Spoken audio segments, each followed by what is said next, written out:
Saya, Uswatun Hasanah dan Mutiara Hikmah, ingin menjawab pertanyaan dari Khadijah kelompok 3 dan Nurhalisa kelompok 4. Karena pertanyaan mereka mirip, jadi kami ingin menjawabnya sekaligus. Jadi, apa yang dimaksud dan perbedaan dari ciri-ciri karakteristik secara prinsipil dan gradual? Secara prinsipil, ciri-ciri karakteristik yang secara prinsipil membedakan manusia dengan hewan meskipun antara manusia dan hewan banyak kemiripan, terutama jika dilihat dari segi biologisnya.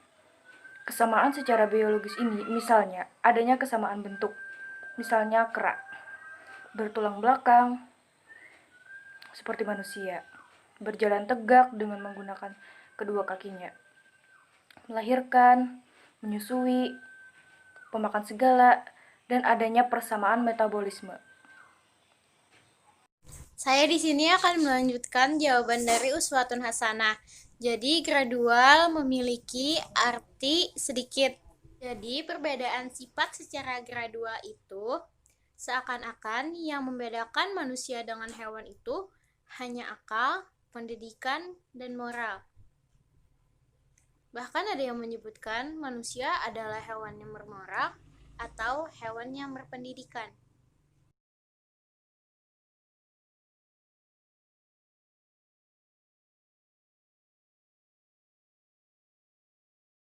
Assalamualaikum warahmatullahi wabarakatuh. Perkenalkan, nama saya Muhammad Rizky Fadilah, NIM 2010-1251-0001. Di sini saya akan membacakan pertanyaan dari Syahrida dari kelompok 6. Seperti yang ada di persembahan materi kalian, maksud dari poin B, layak hidup manusia menjadi manusia. Apa yang dimaksud kalian dengan poin tersebut? Apakah jika seseorang yang tidak berpendidikan tidak layak dianggap hidup sebagai manusia? Nama saya Nula Francisca, NIM saya 2010-1252-20017. Saya akan menjawab pertanyaan dari Sahrida kelompok 6. Pertanyaannya adalah, apakah jika seseorang yang tidak berpendidikan tidak layak hidup sebagai manusia? Jawabannya, tentu saja tidak. Kita semua layak hidup sebagai manusia. Tetapi di materi ini dijelaskan bahwa pendidikan manusia seutuhnya itu adalah sesuatu yang ingin kita capai sebagai manusia. Jadi melalui pendidikan itu kita ingin agar kita itu memiliki wawasan yang luas tentang segala aspek dalam kehidupan kita.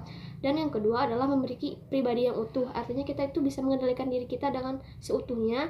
Kita bisa mengendalikan emosi kita sehingga saat dua tujuan itu tercapai diharapkan kita bisa melahirkan pribadi yang bertakwa kepada Tuhan Yang Maha Esa dan layak hidup sebagai manusia. Jadi di materi ini dijelaskan bahwa layak hidup sebagai manusia itu adalah suatu tujuan yang ingin kita capai melalui pendidikan tadi. Jadi bukan berarti saat kita tidak berpendidikan, kita tidak layak hidup sebagai manusia.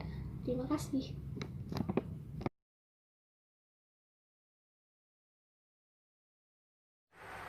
Perkenalkan, nama saya Khairun Najwa. Di sini saya akan menjawab pertanyaan dari Hilma Andira Putri dari kelompok 3. Di bagian pengembangan dimensi hakikat manusia ada dua. Ada dari wujud dimensinya dan ada dari arah pengembangannya. Jadi, maksud dari wujud dimensinya itu seperti apa? Jadi, maksud dari wujud dimensinya yaitu kita dapat melihat atau melirik dari berbagai arah. Seperti halnya antara dimensi keindividualan, dimensi kesosialan, dimensi kesusilaan, dan dimensi keberagaman. Karena setiap orang memiliki kehendak, perasaan, cita-cita, kecenderungan, semangat, dan daya tahan yang berbeda. Hal tersebut merupakan dimensi keindividualan. Kemudian, manusia memiliki kemampuan untuk mengambil keputusan serta melaksanakannya. Hal tersebut merupakan dimensi kesusilaan. Selain itu, mengembangkan kerukunan di antara sesama umat beragama dan penganut kepercayaan terhadap Tuhan Yang Maha Esa. Hal tersebut merupakan dimensi keberagaman. Kemudian akan dilanjutkan oleh rekan saya. Dipersilahkan. Assalamualaikum warahmatullahi wabarakatuh. Nama saya Muhammad Salihuddin, NIM 20101253-10010. Dimensi kesosialan. Pada diri manusia tampak lebih jelas pada dorongan untuk bergaul. Dengan adanya dorongan untuk bergaul, setiap orang ingin bertemu sesamanya. Manusia dilahirkan sebagai suku bangsa tertentu dengan adat kebudayaan tertentu pula. Contoh, sebagai anggota suatu masyarakat, seorang berkewajiban untuk berperan dan menyesuaikan diri serta bekerja sama dengan masyarakat. Contoh lain, menunjukkan betapa dorongan sosial tersebut demikian kuat untuk menyadari sebenarnya ada alasan yang cukup kuat. Seorang filosof Immanuel menyatakan manusia hanya menjadi manusia jika berada di antara manusia. Maksudnya tidak ada seorang manusia pun yang dapat hidup seorang diri tanpa membutuhkan orang lain. Sekian dari saya jawaban dari pertanyaan Hilma Andira Putri. Assalamualaikum warahmatullahi wabarakatuh. Assalamualaikum warahmatullahi wabarakatuh. Nama saya Jana dengan NIM 2011253200004. Saya akan menjawab pertanyaan dari Chandra. Bagaimana cara pengembangan pendidikan yang baik untuk saat ini? Jawabannya, di era sekarang ini, kecenderungan dunia pendidikan antara lain berkembangnya model belajar jarak jauh atau distance learning, mudahnya menyelenggarakan pendidikan terbuka, sharing bersama antara lembaga pendidikan, perpustakaan, dan instrumen pendidikan lainnya. Lembaga pendidikan akan menghadapi sebuah perubahan yang signifikan akibat proses digital ini. Ini menjadi sebuah peluang dan cara untuk meningkatkan dan mengembangkan kualitas pendidikan sekaligus tantangan bagi dunia pendidikan di Indonesia. Assalamualaikum warahmatullahi wabarakatuh. Perkenalkan, saya Lutfi Nurul Abnisa, NIM 20101252200011.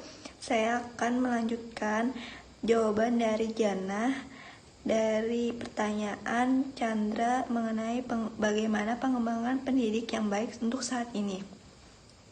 Yaitu pendidikan pada saat ini guru harus aktif dan dituntut harus mahir terhadap kecanggihan teknologi yang ada pada saat ini, karena metode pembelajaran sekarang ini sangat berbeda dengan zaman dahulu yang hanya mengandalkan papan tulis dan kapur. Guru harus memiliki kemampuan dalam menggunakan alat-alat berupa elektronik dan kecakapan perilaku dalam memanfaatkan kecanggihan teknologi.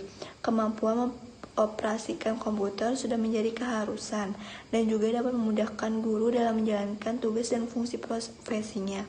Tidak ada masalah guru muda atau tua, semuanya mempunyai tanggung jawab yang sama dalam mencerdaskan kehidupan bangsa sesuai amanat UUD 1945. Era milenial bukan menjadi suatu hambatan, namun bagaimana guru menyikapi era milenial ini menjadi tantangan ke arah perkembangan pendidikan yang lebih maju. Diharapkan perkembangan pendidikan di era sekarang membangkitkan semangat belajar siswa karena sesuai dengan perkembangan zaman, karakteristik siswa, dan perkembangan ilmu pengetahuan serta teknologi saat ini, agar guru bisa lebih kreatif, dapat menggunakan strategi, metode, dan media pembelajaran yang tepat dalam proses pengajaran. Kesimpulan dari jawaban kami tadi yaitu strategi pertama yaitu hal ini yang perlu dilakukan. Bila guru hebat, maka sekolah, siswa, dan lingkungan pun juga hebat. Seorang guru dapat berperan penting dalam membuat suasana belajar di sekolah menjadi menyenangkan. Strategi kedua dalam mengembangkan pendidikan adalah memperkuat peran orang tua siswa. Orang tua itu adalah pendidik terpenting yang paling tak tersiapkan. Hal ini tidak boleh terjadi dalam dunia pendidikan karena orang tua adalah yang utama dalam pembentukan karakter seorang anak. Yang ketiga yaitu melibatkan para siswa sebagai upaya menciptakan suasana yang menyenangkan dalam proses belajar mengajar.